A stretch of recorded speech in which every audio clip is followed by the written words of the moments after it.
ವೀಕ್ಷಕರೆಲ್ಲರಿಗೂ ಮಂಗಳ ರಾಶಿ ಪರಿವರ್ತನೆಯ ವಿಶೇಷ ಕಾರ್ಯಕ್ರಮಕ್ಕೆ ಸ್ವಾಗತ. ವೀಕ್ಷಕರೇ, ವೈದಿಕ ಜ್ಯೋತಿಷ್ಯದ ಪ್ರಕಾರ ಮಂಗಳವು ಬಹಳ ಮುಖ್ಯವಾದ ಗ್ರಹವಾಗಿದೆ, ಏಕೆಂದರೆ ಇದು ಹುಡುಗ ಮತ್ತು ಹುಡುಗಿ ಇಬ್ಬರ ಮದುವೆಯ ಪ್ರಸ್ತಾಪದಲ್ಲಿ ಪ್ರಮುಖ ಪಾತ್ರವನ್ನು ವಹಿಸುತ್ತದೆ.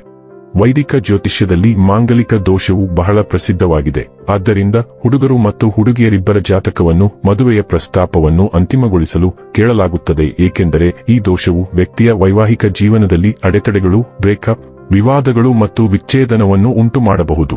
ಮಂಗಳವು ಬಯಕೆ, ಕ್ರಿಯೆ, ಶಕ್ತಿ, ಉತ್ಸಾಹ, ಯುದ್ಧ, ಆಕ್ರಮಣಶೀಲತೆ, ಲೈಂಗಿಕತೆ ಮತ್ತು ಪ್ರತಿಪಾದನೆಯ ಗ್ರಹವಾಗಿದೆ. ಮಂಗಳವು ಮೇಷ ರಾಶಿ ಮತ್ತು ವೃಶ್ಚಿಕ ರಾಶಿಯ ಅಧಿಪತಿಯಾಗಿದ್ದು ಕರ್ಕಾಟಕದಲ್ಲಿ ದುರ್ಬಲನೆಂದು ಪರಿಗಣಿಸಲ್ಪಟ್ಟಿದ್ದಾನೆ. ಮಕರ ರಾಶಿಯಲ್ಲಿ ಉಚ್ಚನಾಗಿರುತ್ತಾನೆ. ಕಾಲಪುರುಷ ಕುಂಡಲಿಯಲ್ಲಿ ಮೊದಲ ಮತ್ತು 8ನೇ ಮನೆಗಳನ್ನು ಆಳುತ್ತದೆ. ಮಂಗಳನು ಜನ್ಮ ಪಟ್ಟಿಯಲ್ಲಿ ಕಿರಿಯ ಸಹೋದರನನ್ನು ಪ್ರತಿನಿಧಿಸುತ್ತಾನೆ. ಮಂಗಳವು ಸ್ನಾಯು ವ್ಯವಸ್ಥೆ, ಎಡಕಿವಿ, ಮುಖ ಮತ್ತು ತಲೆ, ಮೂತ್ರಕೋಶ, ಮೂಗು, ರುಚಿಯ ಪ್ರಜ್ಞೆ, ಗರ್ಭಾಶಯ, ಮೂತ್ರಪಿಂಡ ಮತ್ತು ದೇಹದ ರಕ್ತ ಪರಿಚಲನೆಯನ್ನು ಪ್ರತಿನಿಧಿಸುತ್ತದೆ.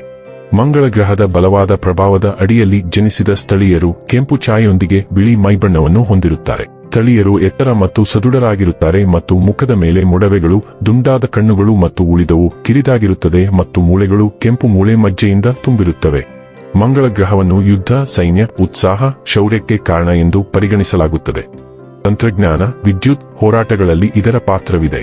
ಜಾತಕದಲ್ಲಿ ಮಂಗಳ ಶುಭ ಸ್ಥಾನದಲ್ಲಿದ್ದಾಗ ಅದು ಶುಭ ಫಲಿತಾಂಶಗಳನ್ನು ನೀಡುತ್ತದೆ. ಮತ್ತೊಂದೆಡೆ ಅದರ ಸ್ಥಾನವು ಅಶುಭವಾಗಿದ್ದರೆ ಫಲಿತಾಂಶಗಳು ಸಹ ಒಂದೇ ಆಗಿರುತ್ತವೆ. ವರ್ಷ 2025ರ ಜುಲೈ ತಿಂಗಳಿನ 28ನೇ ತಾರೀಕಿನ ದಿನ ಸಂಜೆ 7:02 ಸೈನ್ಯ, ಯುದ್ಧ, ಧೈರ್ಯ ಮತ್ತು ಉತ್ಸಾಹವನ್ನು ಪ್ರತಿನಿಧಿಸುವ ಗ್ರಹವಾದ ಮಂಗಳ ಕನ್ಯಾ ರಾಶಿಯನ್ನು ಪ್ರವೇಶಿಸುತ್ತದೆ. ಮಂಗಳವು ಸೆಪ್ಟೆಂಬರ್ ತಿಂಗಳಿನ 13ನೇ ತಾರೀಕಿನವರೆಗೆ ಇಲ್ಲಿಯೇ ಇರುತ್ತದೆ. ಹಾಗಾದರೆ ಬನ್ನಿ, ಇಲ್ಲಿ ಮಂಗಳನ ಕನ್ಯಾ ರಾಶಿಯಲ್ಲಿ ಈ ಗೋಚರ ಇಲ್ಲಿ ಪ್ರತ್ಯೇಕವಾಗಿ ಧನು ರಾಶಿಯ ಜಾತಕದ ಪಾಲಿಗೆ ಹೇಗೆ ಸಾಬೀತಾಗಲಿದೆ, ಯಾವೆಲ್ಲ ಫಲಗಳು ಇಲ್ಲಿ ನಿಮಗೆ ಲಭಿಸಲಿವೆ ಮತ್ತು ಯಾವ ವಿಷಯವಾಗಿ ಇಲ್ಲಿ ನೀವು ವಿಶೇಷ ಎಚ್ಚರಿಕೆ ಹೊಂದಿರಬೇಕು ಅನ್ನೋದನ್ನ ನೋಡೋಣ. ಎಂದಿನಂತೆ ನಮ್ಮ ವಿನಂತಿ ಎಂದರೆ, ನೀವಿನ್ನೂ ನಮ್ಮ ಚಾನೆಲ್ ಅನ್ನ ಸಬ್ಸ್ಕ್ರೈಬ್ ಮಾಡಿಲ್ಲವೆಂದರೆ ದಯವಿಟ್ಟು ಈಗಲೇ ನಮ್ಮ ಚಾನೆಲ್ ಅನ್ನ ಸಬ್ಸ್ಕ್ರೈಬ್ ಮಾಡಿ.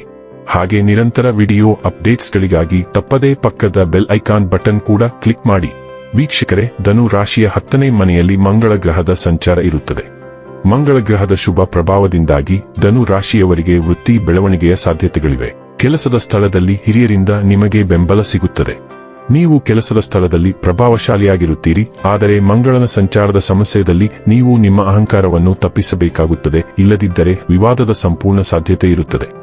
ಧನು ರಾಶಿಯವರಿಗೆ ಮಂಗಳ ಗ್ರಹವು ಅವರ 5ನೇ ಮತ್ತು 12ನೇ ಮನೆಯ ಅಧಿಪತಿಯಾಗಿದ್ದು ಪ್ರಸ್ತುತ ಅದು ನಿಮ್ಮ 10ನೇ ಮನೆಯಲ್ಲಿ ಸಾಗುತ್ತಿದೆ. ಆದಾಗ್ಯೂ ಸಂಚಾರದ ಅಧ್ಯಯನದ ಪ್ರಕಾರ 10ನೇ ಮನೆಯಲ್ಲಿ ಮಂಗಳನ ಸಂಚಾರವು ಉತ್ತಮ ಫಲಿತಾಂಶಗಳನ್ನು ನೀಡುತ್ತದೆ ಎಂದು ಪರಿಗಣಿಸಲಾಗಿಲ್ಲ. ಆದ್ದರಿಂದ ಈ ಮಂಗಳನ ಸಂಚಾರದಿಂದ ಹೆಚ್ಚಿನ ಸಕಾರಾತ್ಮಕತೆಯನ್ನು ನಿರೀಕ್ಷಿಸುವುದು ಸರಿಯಲ್ಲ.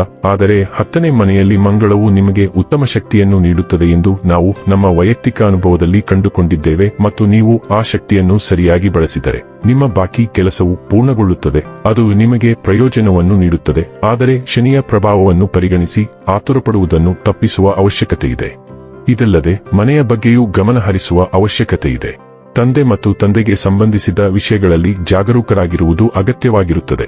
ಕೆಲಸ, ವ್ಯವಹಾರ ಮತ್ತು ಉದ್ಯೋಗದ ಬಗ್ಗೆಯೂ ಜಾಗೃತಿ ಅಗತ್ಯ. ಅಂದರೆ ನೀವು ಮುನ್ನೆಚ್ಚರಿಕೆಗಳನ್ನು ತೆಗೆದುಕೊಂಡರೆ ಮಾತ್ರ ನೀವು ಅನುಕೂಲಕರ ಫಲಿತಾಂಶಗಳನ್ನು ನಿರೀಕ್ಷಿಸಲು ಸಾಧ್ಯವಾಗುತ್ತದೆ.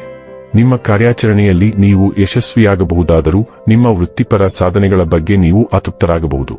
ಈ ಹಿಂದೆ ನಿಮ್ಮ ಕಠಿಣ ಪರಿಶ್ರಮಕ್ಕೆ ಮಾನ್ಯತೆ ಪಡೆಯಲು ಈ ಸಾಗಣೆ ಸರಿಯಾದ ಸಮಯ. ಹೊಸ ಸವಾಲುಗಳನ್ನು ಎದುರಿಸಲು ಈ ಪರಿಸ್ಥಿತಿಯು ಹೆಚ್ಚು ಪ್ರೇರೇಪಿಸುತ್ತದೆ. ನಿಮ್ಮ ಬಗ್ಗೆ ಅಸೂಯೆ ಪಟ್ಟ ಯಾರಾದರೂ ನಿಮ್ಮ ವಿರುದ್ಧ ಯೋಚಿಸಬಹುದು. ನಿಮ್ಮ ವಿರೋಧಿಗಳನ್ನು ಕಡಿಮೆ ಮಾಡಬೇಡಿ. ನಿಮ್ಮ ಹಳೆಯ ಸ್ನೇಹಿತರು ನಿಮ್ಮೊಂದಿಗೆ ಸಹಾಯಕವಾಗುತ್ತಾರೆ ಮತ್ತು ಸಹಕರಿಸುತ್ತಾರೆ. ಈ ಸಾಗಣೆಯ ಸಮಯದಲ್ಲಿ ನೀವು ಜಗಳಗಳಿಗೆ ಗುರಿಯಾಗಬಹುದು, ಅದನ್ನು ನೀವು ತಪ್ಪಿಸಬೇಕು. ನಿಮ್ಮ ಕ್ಷೀಣಿಸುತ್ತಿರುವ ಆರೋಗ್ಯವು ನಿಮಗೆ ಚಿಂತೆ ಉಂಟಾಗಬಹುದು, ಏಕೆಂದರೆ ಅತಿಯಾದ ಒತ್ತಡವು ದೇಹದ ನೋವನ್ನು ಉಂಟುಮಾಡಬಹುದು. ಆದರೆ ಈ ಅಡೆತಡೆಗಳ ಹೊರತಾಗಿಯೂ ನಿಮ್ಮ ಧೈರ್ಯದಿಂದಾಗಿ ನೀವು ಯಶಸ್ವಿಯಾಗುತ್ತೀರಿ.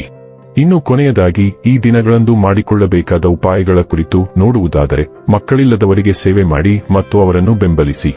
ವೀಕ್ಷಕರೇ, ಇದಾಗಿತ್ತು ಧನು ರಾಶಿಯ ಜಾತಕದವರ ಮಂಗಳ ರಾಶಿ ಪರಿವರ್ತನೆಯ ಮಾಹಿತಿ ಇಷ್ಟವಾದರೆ ವಿಡಿಯೋವನ್ನು ಲೈಕ್ ಮತ್ತು ಶೇರ್ ಮಾಡಿ. ಜೈ ಶ್ರೀರಾಮ್. ಕಾಮೆಂಟ್ ಬಾಕ್ಸ್ನಲ್ಲಿ ಬರೆಯಿರಿ. ಹಾಗೆ ಚಾನೆಲ್ ಸಬ್ಸ್ಕ್ರೈಬ್ ಮಾಡುವುದರ ಜೊತೆಗೆ ನಿರಂತರ ವಿಡಿಯೋ ಅಪ್ಡೇಟ್ಸ್ಗಳಿಗಾಗಿ ಪಕ್ಕದ ಬೆಲ್ ಐಕಾನ್ ಕ್ಲಿಕ್ ಮಾಡಿ.